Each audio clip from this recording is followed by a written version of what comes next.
English on the go, making dinner reservations. Hello, learners.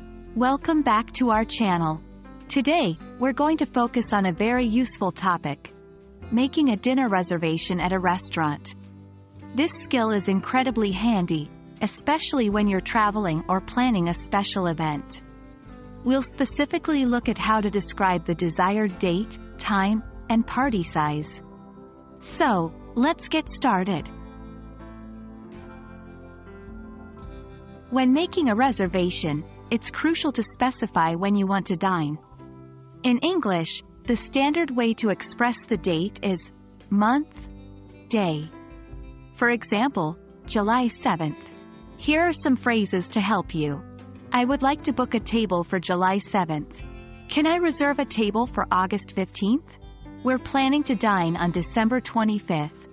Remember, if you're making a reservation for the current day, you can simply say today or tonight.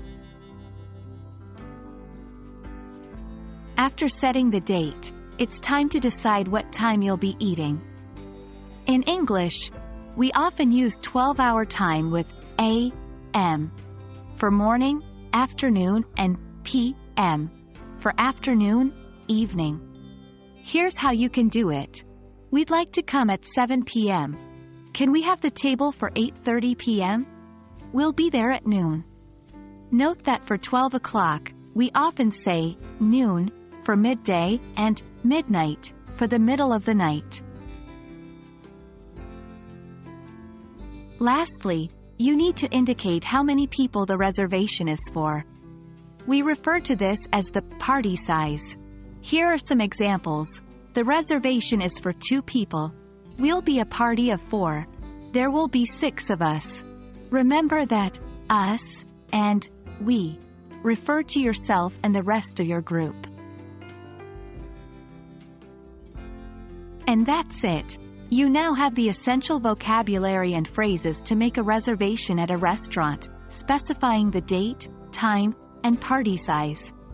Remember, practice makes perfect. Try using these phrases in your daily life, or role-play a restaurant reservation with a friend. You'll be a pro in no time. Thank you for joining us today.